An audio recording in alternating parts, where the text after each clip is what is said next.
목자입니다. 연합교회 성도님들, 8월 23일 주일 예배에 나오심을 환영합니다. 나의 하나님 여호와가 너의 가운데 계시니 그는 구원을 베푸실 전능자시라. 그가 너로 말미암아 기쁨을 이기지 못하시며 너를 잠잠히 사랑하시며 너로 말미암아 즐거이 부르며 기뻐하시리라. 하나님께서는 오늘도 영상으로 예배드리는 우리 가운데 함께 하시고 우리의 어떤 상황에서도 구원을 베푸실 전능자이십니다. 그분이 우리를 얼마나 사랑하시는지 기쁨을 주체하지 못하신다고 하십니다. 감사하게도 하나님께서 우리를 오늘도 예배로 즐거이 부르십니다. 그 부르심 앞에 우리 모두 신앙 고백으로 함께 나아가시겠습니다. 나는 전능하신 아버지 하나님 천지의 창조주를 믿습니다. 나는 그의 유일하신 아들 우리 주 예수 그리스도를 믿습니다. 그는 성령으로 잉태되어 동정녀 마리아에게서 나시고 본디오 빌라도에게 고난을 받아 십자가에 못 박혀 죽으시고 장사된 지 사흘 만에 죽은 자 가운데서 다시 살아나셨으며 하늘에 오르시어 전능하신 아버지 하나님 우편에 앉아 계시다가 거기로부터 살아있는 자와 죽은 자를 심판하러 오십니다. 나는 성령을 믿으며 거룩한 공교회와 성도의 교제와 죄를 용서받는 것과 몸의 부활과 영생을 믿습니다. 아멘.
전능하신 하나님, 창조주 우리 아버지, 만세전부터 저희들을 지으시고 부모 통해 이 땅에 오게 하실 때 장기가 형성되는 것을 보셨지요. 죄악 중에 저희가 왔음에도 불구하고 버리지 아니하시고 저희들을 기다려 주셨지요. 억지로 예수님 믿지 아니하고 믿게 하지 아니하시고 저희가 손들어 주여 말할 때까지 기다려 주신 하나님, 그래서 저희들이 구원의 소망을 가질 수 있게 하셨죠. 하나님 감사합니다. 저희 안에 내주하신 주님, 저희들이 주님의 형상을 회복할 수 있도록 하시고 주님과 교제도 가질 수 있게 해주셨고, 그리고 또 하나님께서 누구신지, 내가 누구인지를 말해주신 것 또한 감사합니다. 오늘 아침에 주님의 백성들이 저곳에서 예배를 드리죠. 머리를 땅에 대는 그런 마음으로 드려지는 예배 속에 올려지는 찬양과 경배 받으시옵소서 하나님. 그리고 떨어져서 그리움 속에서 떨어져서 예배를 드리지만 한 마음으로 드려지는 간구와 기도 또한 들어주시옵소서. 주님의 말씀을 듣습니다. 주님의 종 목사님 세우실 때 능력의 손으로 꽉 붙잡아 주시옵소서. 그리고 저희들 말씀 받을 때 한마디 한마디 가슴에 새기고 담대함으로 순종하면서 이 세상을 넉넉히 이길 수 있도록 저희들 인도하여 주시옵소서 하나님. 목사님 세워주신 것 감사합니다. 선교사님을 각 선교지로 보내주신 것 감사합니다. 전도사님들 감사합니다. 하나님 아버지. 저들의 충성됨을 아시는 주 하나님 아버지. 저들의 몫의 땅이 하나님뿐인데 잘 돌보아 주시옵소서 하나님. 그리고 드려지는 기도 잘 들어주시옵소서 하나님. 목회할 때마다, 양들을 칠 때마다, 그 선교지에서 섬길 때마다 전혀 부족함이 없도록 돌보아 주시옵소서. 저희들이 지난주 동안 또 얼마나 연민을 갖고 넉넉히 베풀었는지 하는, 옛날 이스라엘처럼 그냥 먹을 고기가 없다고, 생선이 없고 부추가 없고 마늘이 없고 양파가 없다고, 오직 만나뿐이라고 그렇게 막 주님 앞에 대들고 그랬을 때 주님께서 크게 진노하셨죠. 콧구멍에 고기 냄새가 날 정도까지 메추라기를 주시면서 또 벌도 또한 주셨죠. 하나님, 저희 지난주 동안 이 어려운 것 때문에 주님 앞에서 이렇게 막 또 대들지는 않았는지 하나님, 그리고 이웃 잘못한 것 용서할 줄 모르고 적극적으로 이웃에게 베푸는 그런 것들 하지 못하지는 않았는지 하나님, 죄송합니다. 하나님, 불쌍히 여기소서. 저희들 죄에 대해서 죽기를 원하고 의에 대해서 살기를 원합니다. 하나님. 그리고 주님께서 만물을 창조하신 것, 예수 그리스도께서 이 땅에 오셔서 십자가 오르실 때 몸이 찢기신 것, 피를 흘리신 것, 그것에 대한 감사를 할 줄 알고 이미 주신 것, 가진 것 헤아리면서 감사할 줄도 알고 그러기를 원합니다. 가지지 못한 것 헤아리면서 세면서 막 또 주님 앞에 달려드는 것, 그런 것 원치 않습니다. 하나님 아버지. 저희들을 인도하여 주시옵소서. 하나님. 병상에 있는 환우들이 있죠. 그리고 회복 중인 환우들도 있고 하나님, 주님의 따스한 손길, 치유의 손길 얹어 주시옵소서. 그리고 날이 가면 갈수록 그 안에 커다란 믿음, 날이 가면 갈수록 더욱더 큰 믿음 주시옵소서. 허물을 들고 옵니다. 자그마한 우리 마음만큼 되지 않은 것, 그러나 모든 것이 건강까지도 주님에게로부터 오는 것을 이렇게 고백적으로 드릴 수 있는 것, 그런 믿음 주신 것 감사합니다. 하나님 아버지. 마음뿐인 주님의 성도들도 있죠. 주님께서 그 마음 또한 받아주시옵소서. 다스리는 청지기들에게 지혜 주시옵소서. 주님의 뜻에 합당한 곳에 쓰여질 수 있도록 인도하여 주시옵소서. 건물을 사야 되고요. 또 팔아야 되고요. 건축을 해야 되고요.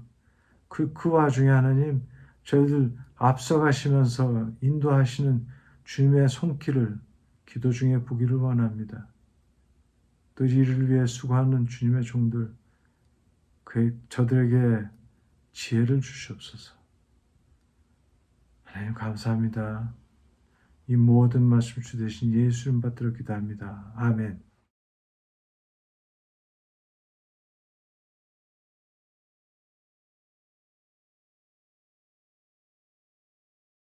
주님의 이름으로 성도님들께 문안드립니다. 오늘은 제멋대로 그멋대로라는 설교 제목하에 하나님의 말씀을 함께 나누고자 합니다. 본문을 읽기 전에 오늘 설교에서 인용되는 성경 구절의 대부분은 쉬운 성경 번역이라는 것을 미리 알려드리겠습니다. 그러면 본문 예레미야 49장 4절과 그리고 예레미야 5장 31절을 제가 봉독하도록 하겠습니다. 너희가 너희 골짜기를 자랑하는구나. 너희 골짜기의 열매들을 뽐내는구나. 너희는 제멋대로 행동하는 자녀와 같다. 너희는 너희 재산을 의지하며 누가 나를 칠 것인가 하고 생각한다. 예언자들은 거짓을 말하고 제사장들은 제멋대로 권력을 휘두르고 내 백성은 그런 제사장들을 좋게 여기니 마지막 때가 오면 너희가 어떻게 하려느냐.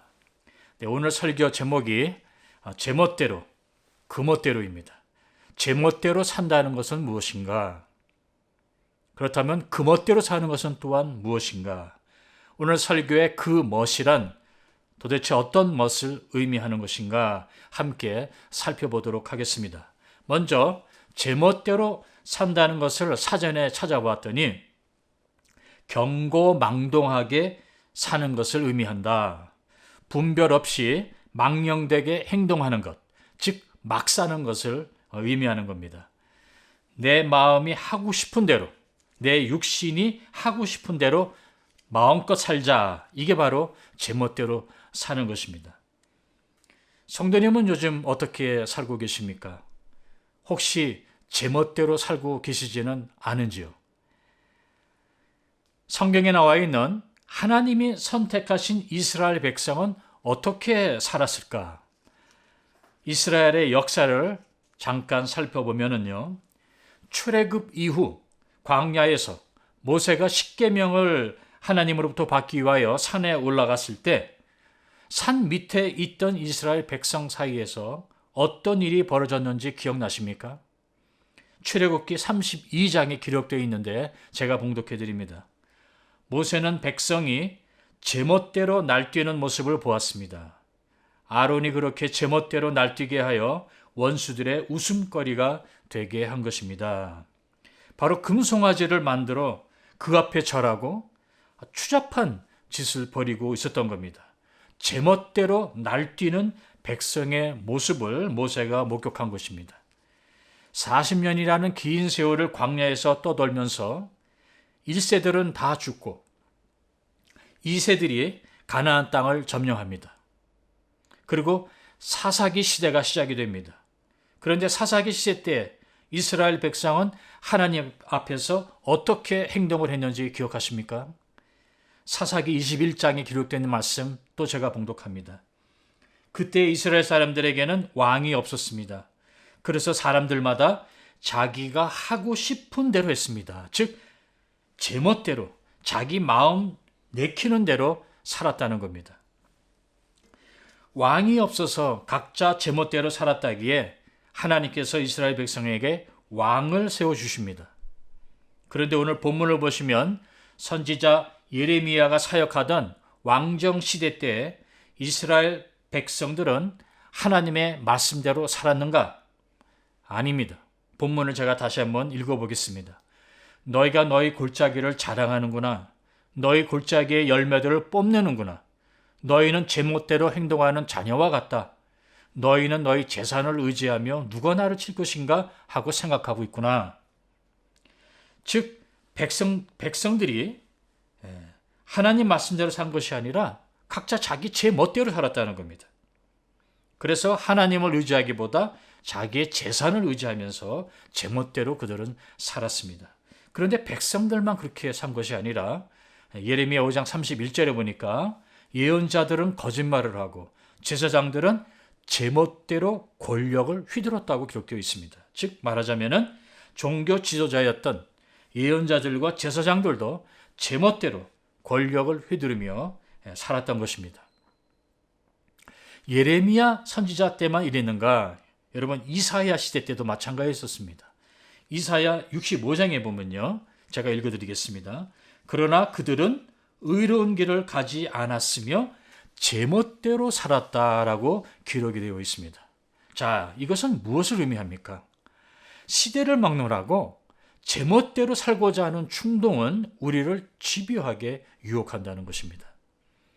세상은 지금도 우리에게 교활하게 계속 외치고 있습니다. 제멋대로 살아보라고. 그게 멋있는 삶이라고 부추깁니다. 돈으로 할 수 있는 거 죽기 전에 다 해보라고 합니다. 걸리지만 않으면 되니까 남편 몰래, 아내 몰래 외도도 좀 하고 바람도 피라고 합니다.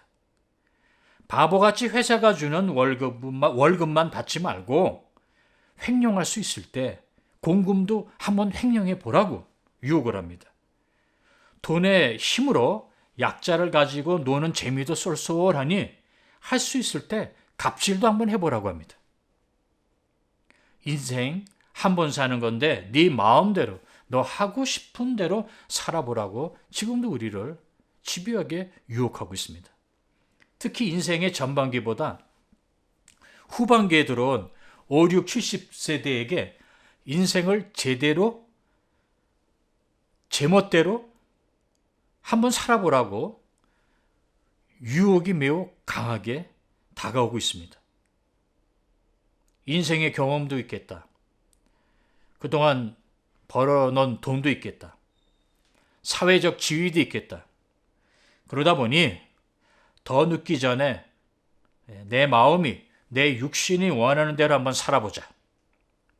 그래서 뒤늦게 바람도 피우고 황혼 이혼도 하고 나의 육신의 만족과 쾌락을 위해서 돈도 흥청망청 한번 써봅니다. 누가 뭐라고 합니까? 내가 번 돈 내가 쓰겠다는데. 그동안 자네들 때문에 하고 싶은 대로 하면서 살지 못했으니까 이제는 진짜 내 인생을 한번 살아보자. 성도 여러분, 목사인 저는 이런 유혹을 안 받는 줄 아십니까? 저도 여러분들과 똑같습니다. 그런데 성경은 제멋대로 사는 사람을 멋있다고, 멋진 삶을, 멋진 인생을 사는 사람이라고 하지 않고 오히려 뭐라고 하시는지 아십니까? 잠언서 14장과 1절에 있는 말씀을 제가 봉독해 드리겠습니다. 어리석은 자는 제멋대로 행동한다. 미련한 자들은 제멋대로 행동하다 죽는다라고 기록되어 있습니다. 즉 제멋대로 인생을 사는 사람을 성경은 어리석은 자, 미련한 자라고 합니다. 똑똑하고 잘났고 성공한 사람이라고 부르지 않고 미련한 자, 어리석은 자로 취급합니다. 인생을 제멋대로 살고 행동하다가 죽은 사람을 하나님은 어리석다고 미련한 자라고 하신다는 겁니다. 그런데 자기 마음 내키는 대로 다른 사람 눈치 보지 않고 자기 하고 싶은 대로 살다가 죽은 사람을 우리는 고인은 참 자유로운 영혼이었다. 마치 멋진 인생을 산 사람처럼 부러워합니다. 과연 그럴까요? 제멋대로 산 인생이 정말 멋있는 인생일까요? 다른 사람 눈치 보지 않고 제멋대로 산 것까지는 좋습니다. 문제는 하나님의 눈치도 보지 않고 살았다는 겁니다. 즉 자기 뜻대로 살았지 하나님의 뜻대로 살지 않은 자를 성경은 지혜롭다 하지 아니하고 오히려 미련하다고 말하고 있습니다. 그런데 반대로 세상 사람들은 우리 기독교인들을 보면서 뭐라고 그럽니까? 어리석은 자라고 그럽니다. 미련하다고 합니다. 오히려 우리를 향해 불쌍하다고 합니다. 어쩌다 좋은 교회에 발을 들여 놓고 적골이 되는지 참 딱하다고 합니다. 부활이니 영생이니 있지도 않은 허황된 달콤한 속임수에 넘어간 어리석은 자들이라고 합니다. 그래서 이 세상이 줄 수 있는 즐거움과 쾌락을 마다한 채 인생의 그 짜릿하고 아주 매콤한 맛도 제대로 모르고 따분하고 고리타분한 삶을 살 줄밖에 모르는 바보들이라고 오히려 세상은 우리에게 손가락질합니다. 그러면서 그들은 제멋대로 삽니다. 그런데 안타까운 것은 기독교인들도 이렇게 제멋대로 살고 있는 세상 사람들을 부러워하고 있다는 점입니다. 그들은 너무 인생을 재미있게 사는 것처럼 보입니다. 그들이 인생을 화려하게 멋있게 사는 것처럼 우리 눈에 들어온다는 것입니다. 성도님, 요즘 어떻게 살고 계십니까? 금송아지 앞에서 제멋대로 날뛰는 이 세상 사람들은 그렇다 치고 하나님 백성인 우리, 교회, 성도님과 저는 지금 제멋대로 날뛰고 살고 있지는 않는지. 우리는 제멋대로 사는 미련하고 어리석은 자가 되어서는 안 됩니다. 자, 그렇다면은 제멋대로가 아니라 진짜 멋있는 인생을 산다는 것은 무엇일까요?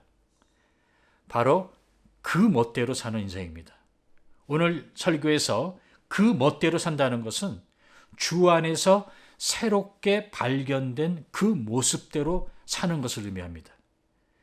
그 멋이란 주 안에서 새롭게 태어난 자신의 멋, 그 멋대로 사는 것이 진짜 자신의 인생을 멋지게 사는 것입니다.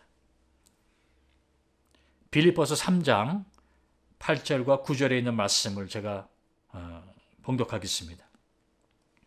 내가 모든 것을 배설물로 여김은 그리스도를 얻고 그 안에서 발견되려 함이니. 그 멋이란 바로 주 안에서 새롭게 발견된 나의 모습을 의미합니다. 주 안에서 새롭게 발견된 나의 모습이 멋있다는 겁니다. 주님 밖에 있을 때에는 우리의 모습은 화려했을지는 모르지만 결코 멋있는 모습은 아니었습니다. 사실 꼴불견이었었습니다. 그런데 예수 믿고 나더니 사람이 멋있어진 겁니다. 예수 믿고 나더니 그 삶이 멋있어진 겁니다. 자신의 멋을 주 안에서 발견하고 그 멋대로 사는 사람이 진짜 멋있는 사람입니다. 진짜 멋있는 인생을 사는 겁니다. 진짜 인생을 멋있게 사는 사람은 자유롭게 사는 사람이죠. 방종이 아니라 자유롭게 산다는 것은 무엇을 의미하는가? 요한복음 8장 32절에 보면은 진리가 너희를 자유롭게 하리라 라는 말씀이 있습니다.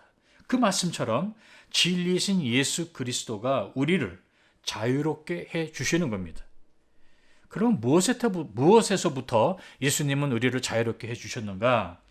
바로 우리 자신을 구속하고 속박하는 것들, 바로 그런 것들로부터 작별하게 해 주시고 우리가 주체적으로 우리의 삶을 살 수 있도록 해 주신 겁니다. 그렇게 사는 것이 멋있게 사는 겁니다.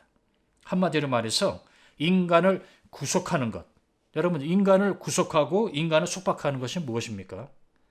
바로 욕심입니다. 욕심. 세 가지의 욕심이 있죠. 첫 번째는 더 많은 것을 소유하고 싶은 물질에 대한 욕심. 두 번째는 모두에게 자신의 이 탁월성을 인정받고 명예를 얻고 싶어하는 그 욕망. 그리고 자신의 말초 신경을 자극해서 쾌락을 즐기고자 하는 그 욕정. 이 세 가지가 바로 우리를 속박하는 욕심입니다.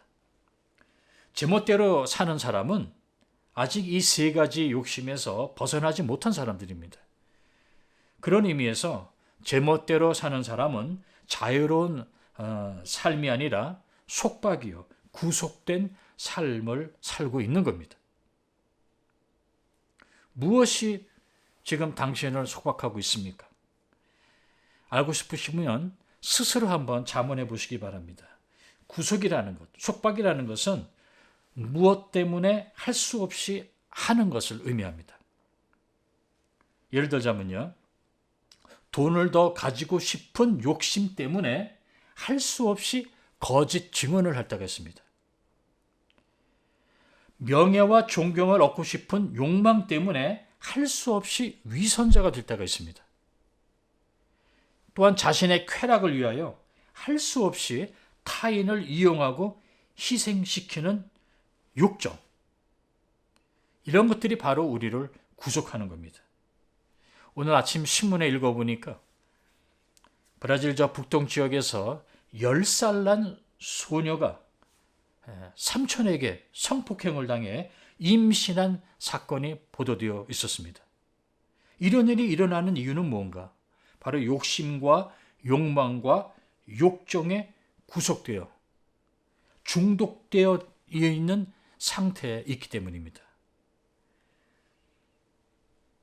이 세 가지 욕심의 공통점은 그 안에 진리나 진실이 없다는 겁니다. 거짓이고 조작이고 속임수입니다. 돈 때문에 속이죠.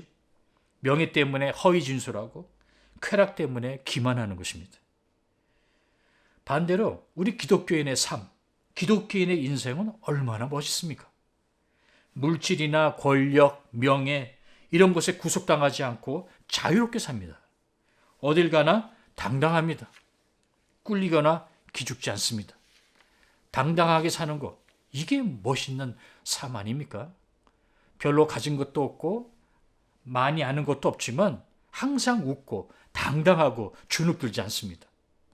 그래서 지금 성도님의 삶이 멋있는 겁니다. 자신만만합니다. 당당합니다. 늠름합니다.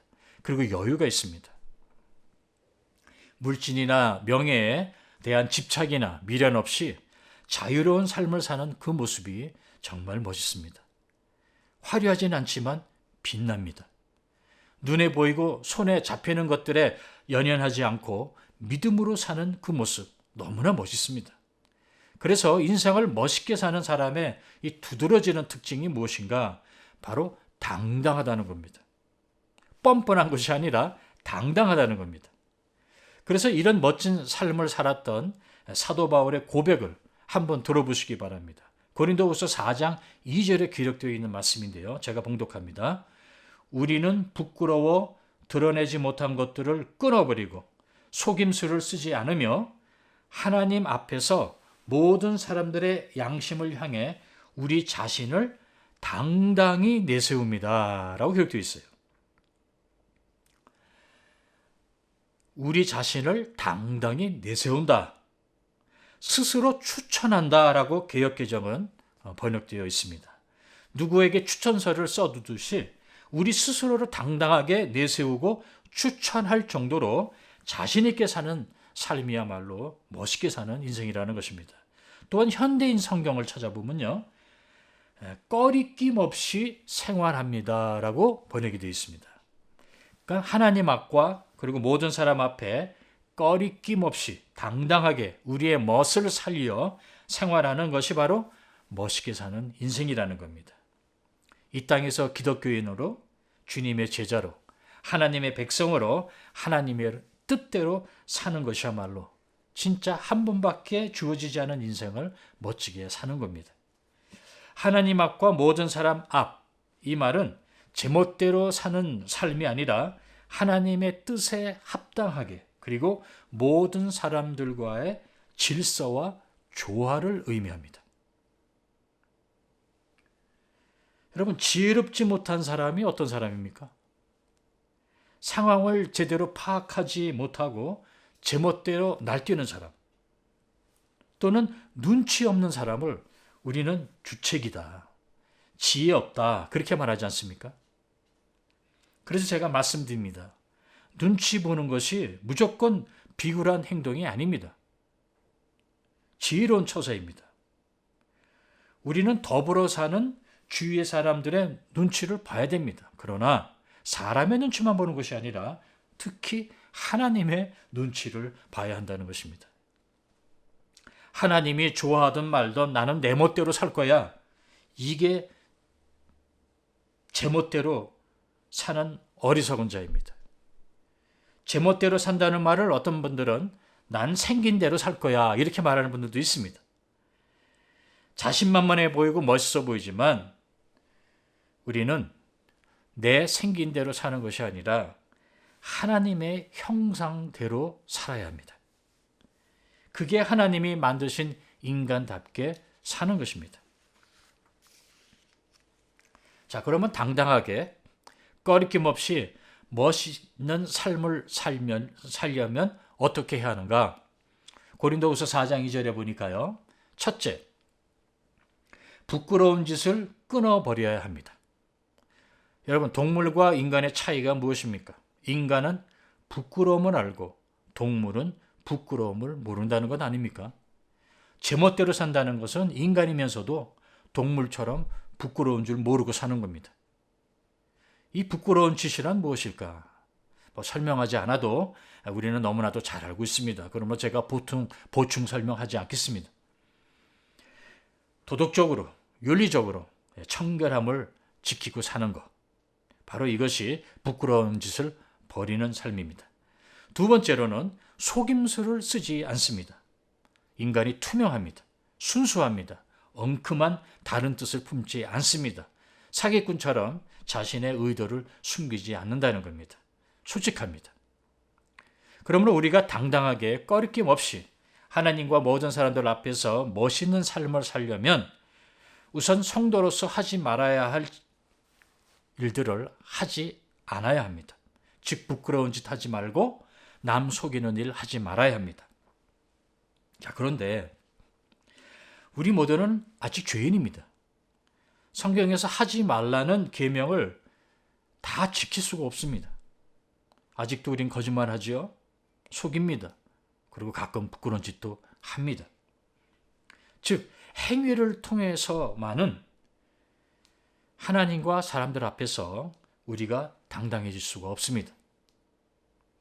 그러므로 우리가 당당하게 멋있는 인생을 살려면은 성경이 하지 말라는 것들을 멀리 하는 것 외에도 두 가지를 반드시 기억해야 합니다. 이 두 가지를 우리가 지니고 있다는 것을 기억할 때 우리는 당당하게 멋있는 인생을 살 수 있습니다. 자, 그럼 이 두 가지가 무엇인가? 첫째, 자신의 신분에 대한 자존감이 높을 때 인간은 당당해집니다. 그래서 인간 사회에서도 출신이나 가문, 혈통, 신분을 중요시 여기지 않습니까? 귀족이냐, 왕족이냐, 재벌집 딸이냐, 명문 출신이냐, 누구의 아들이냐. 왜냐하면 이에 따라서 한 사람의 운명이 바뀝니다. 대우도 달라집니다. 그러면 당신은 누구입니까? 성경은 우리가 우주를 창조하신 전지전능하신 하나님의 아들이요, 자녀요, 백성이라고 합니다. 하나님이 택하셨고 왕 같은 제사장이고 거룩한 하나님의 백성이라고 합니다. 그게 베드로전서 2장에 기록되어 있습니다. 그러니 자신의 신분에 대한 자부심, 자존감이 우리는 높을 수밖에 없습니다. 그러니 어디를 가나 어디에 내놔도 당당할 수 있습니다. 자신만만합니다. 멋있게 살 수 있습니다. 가슴을 피고 고개를 들고 다녀도 된다는 것입니다. 왜 그래도 되는가? 여러분, 레위기 26장에 기록되어 있는 말씀이 우리가 당당히 살 수 있는 이유가 됩니다. 제가 한번 읽어드릴게요. 레위기 26장 12절과 13절에 있는 말씀입니다. 나는 너희와 동행하며 너희 하나님이 되며 너희는 나의 백성이 될 것이다. 나는 너희를 이집트에서 인도해낸 너희 하나님 여호와이다. 나는 너희 등을 짓누르던 멍에를 없애주었고 너희가 당당히 걸을 수 있게 해주었다. 여러분, 주 안에서 우리는 이제 당당히 걸을 수 있게 되었습니다. 하나님이 우리의 하나님이 되시고 우리가 그의 백성이 되었기에 당당히 걸을 수 있게 된 것입니다.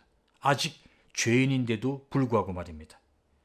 하나님께서 우리를 구속하고 속박하던 것들로부터 우리를 자유케 해주셨습니다. 해방시켜 주셨습니다. 이제 우리는 허리를 펴고 고개를 들고 당당하게 걸을 수 있게 된 겁니다. 애굽에서 구원해 내신 것처럼 우리를 구원하시고 하나님의 백성 삼아 주시고, 그리고 그 하나님을 우리는 이제 아버지라고 부를 수 있게 된 자녀들입니다. 그래서 이제 우리는 자신 있게 당당하게 걸어갈 수 있습니다. 멋있게 인생을 살 수 있게 된 것입니다.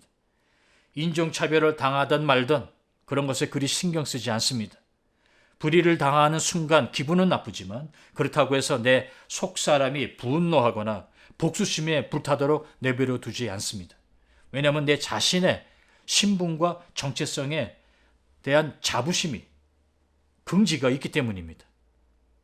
나는 하나님의 백성입니다. 나는 하나님의 자녀입니다. 구원과 부활과 영생에 대한 믿음이 나를 지켜주기 때문입니다. 그래서 당당하게 꺼리낌 없이 우리는 인생을 멋지게 살아나갈 수가 있는 것입니다. 이렇게 당당하게 멋있는 삶을 사는 사람을 아가서, 구약의 아가서는 무엇과 비교하는지 여러분 혹시 아십니까? 아가서 6장 10절을 제가 봉독해 드립니다. 새벽빛같이 솟아오르고 달처럼 아름답고 해같이 빛나며 길을 높이던 군대같이 당당한 이 사람은 누구인가? 길을 높이던 군대같이 당당한 이 사람은 누구인가? 깃발을 든 군대라는 것은 자신의 신분을 숨김없이 다 드러내는 것입니다. 당당하게 온 천하에 자신의 정체성을 드러내는 것입니다. 소속감과 현재 자신의 위치와 사명과 그리고 목적이 뚜렷한 군대는 깃발을 자신 있게 들고 앞으로 전진해 나가는 겁니다. 당당히 사는 사람을 그러므로 아가서는 깃발을 높이던 군대와 같다는 표현을 씁니다. 이 깃발은 우리가 기독교인이고 성도고 주님의 제자들이요 하나님의 백성이라는 것을 숨김없이 공개하는 역할도 하지만 우리의 행동에도 큰 영향력을 미칩니다.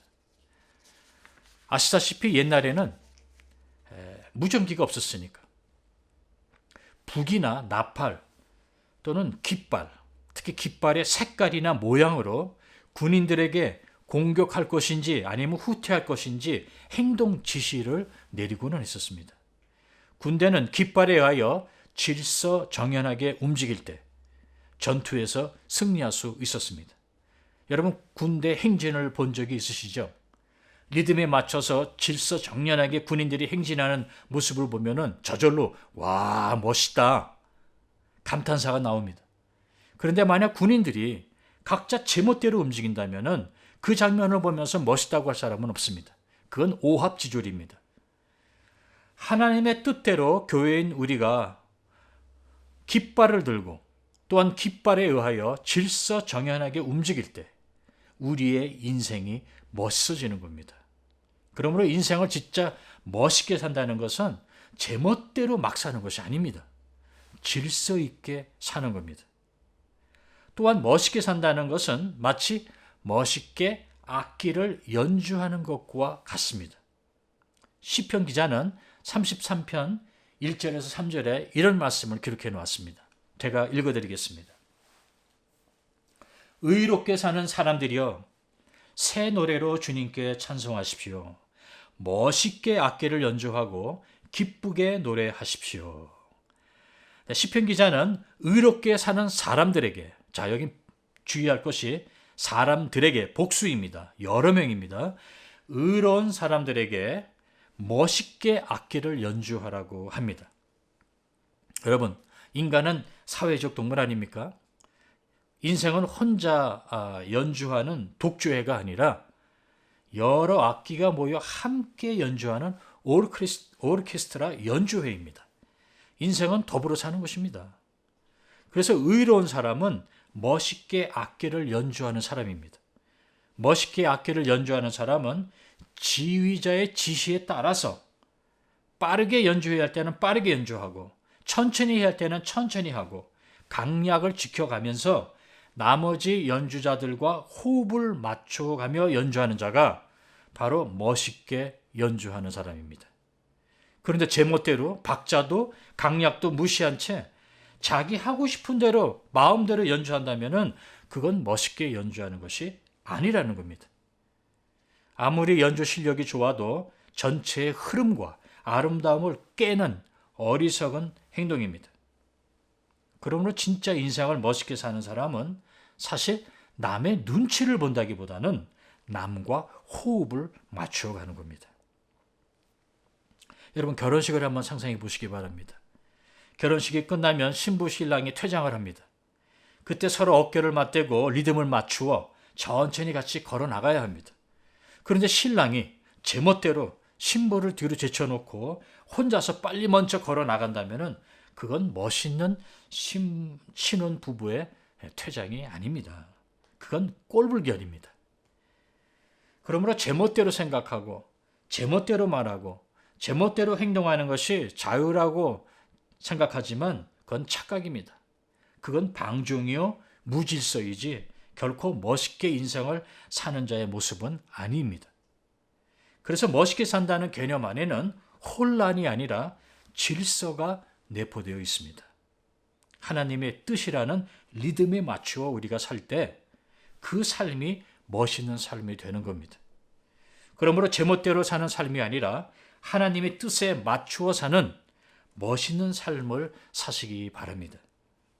그러므로 하나님의 자녀요, 백성으로서 신분의 정체성에 대한 자부심을 가지시고 우리가 경거망동하거나 무질서한 삶을 사는 것이 아니라 하나님의 뜻에 맞추어 살 때 우리는 당당하고 멋있게 인생을 살 수 있습니다. 자, 두 번째로 당당하게 멋있는 인생을 살려면 진리와 진실의 편에 우리가 지금 서 있다는 것을 기억하셔야 합니다. 진리와 진실의 편에 설 때 사람은 당당해집니다. 떳떳해집니다. 양심의 가책을 느끼지 않기 때문입니다. 위조 문서를 조작하거나 거짓 신분증을 소유한 자는 항상 불안에 떨 수밖에 없습니다. 언제 들통날지 모르기 때문입니다. 또한 거짓 증언을 한 사람도 떳떳하지 못하고 양심의 가책을 느끼면서 속으로 고통스러워합니다. 다만 겉으로 안 그런 척 할 뿐이죠. 그렇다면 당신은 지금 진리와 진실 편에 서 있습니까? 물론입니다. 우리는 진리와 진실 편에 지금 서 있습니다. 왜냐하면 예수님이 길이요 그리고 진리요 생명이기 때문에 그렇습니다. 그래서 주 안에 우리가 거하면 진리 편에 서는 겁니다. 또한 사복음에 보면요, 예수님이 진리를 선포하실 때마다 뭐라고 말씀하시냐면요, 진실로 너희에게 이르노니, 진실로 너희에게 이르노니를 자주 사용하신 것을 우리가 알 수 있습니다. 특히 요한복음에는요, 내가 진실로 이르노니라 보다는 내가 진실로 이르노니, 진실을 두 번이나 반복하시면서 강조합니다. 그 말은 뭐냐면 예수님은 진리이며 예수님은 진실만을 말씀하신다는 것을 강조하기 위함입니다. 그래서 우리가 그리스도를 얻게 되면은, 우리가 주 안에 머물게 되면은 우리는 진리와 진실을 얻게 되는 것입니다. 그래서 당당해지고 우리의 모습이 진짜 멋있어지고 우리의 삶 역시 멋있는 삶이 되는 것입니다. 진리가 우리를 당당하게 걸을 수 있게 만들어줍니다. 우리 안에 계신 진리, 진실이신 예수님이 우리가 이 땅에서 당당하게 살 수 있도록, 멋있게 살 수 있도록 우리의 인생을 변화시켜 주셨기 때문입니다. 자, 여기까지 이제 말씀을 한번 정리해 보도록 하겠습니다. 우리가 당당하게 멋있는 삶을 살려면은 먼저 도덕적으로 청결한 삶을 살아야 합니다. 그러나 그것뿐만 아니라 우리가 하나님의 자녀라는 그 정체성과 신분에 대한 자부심, 자존감이 있어야 됩니다. 그리고 우리는 항상 주 안에 머물어서 진리요 그리고 진실의 편에 우리가 서 있어야 합니다. 그래서 주 안에서 새롭게 발견된 자신의 그 멋대로 살 때 우리의 삶이 멋있게 된다는 것입니다. 그러므로 이 세 가지를 꼭 기억해 주시기 바랍니다. 첫째는 청결한 삶, 두 번째는 하나님의 백성이라는 신분과 그다음에 정체성에 대한 그 긍지와 자부심, 그다음에 세 번째는 진리와 진실 안에 거함. 이 세 가지를 우리가 기억하고 우리가 실천할 때 우리는 아주 당당하고 멋있는 인생을 살 수 있게 되는 것입니다. 오늘 설교를 이제 이렇게 한번 마무리해 보고자 합니다. 제멋대로 살고 싶은 충동은 우리 두 눈에 흙이 들어오기 직전까지도 우리를 계속 집요하게 유혹할 것입니다. 세상과 우리의 육신은 지금도 계속 끊임없이 우리 속사람에게 이렇게 외치고 있습니다. 제멋대로 한번 살아보라고. 더 늦기 전에 네 마음대로 한번 살아보라고. 네 마음 쏠리는 대로 네가 하고 싶은 것만 하면서 남의 눈치 보지 말고 하나님 눈치도 보지 말고 자유롭게 살라고 그렇게 우리에게 외치고 또 우리를 유혹합니다. 그런데 그렇게 사는 것은 말 그대로 제멋대로 사는 것이지 결코 멋있게 사는 삶이 아닙니다. 저는 한번 저에게 주어진 이 땅에서의 인생을 정말 멋있게 살아보고 싶습니다. 반드시 꼭 누구에게 보여주기 위해서가 아니라 하나님께서 나에게 주신 너무 귀한 이 선물입니다. 이 인생을 한번 멋있게 잘 살아보고 싶습니다. 내 멋은 어디에 있는가? 바로 주 안에서 발견된 내 안에 있습니다. 그 멋대로 하나님의 백성답게 당당하게 사는 것입니다. 한 번 주어진 인생을 제멋대로 사는 것이 아니라 진짜 멋있게 사는 여러분과 제가 되기를 주님의 이름으로 축원합니다.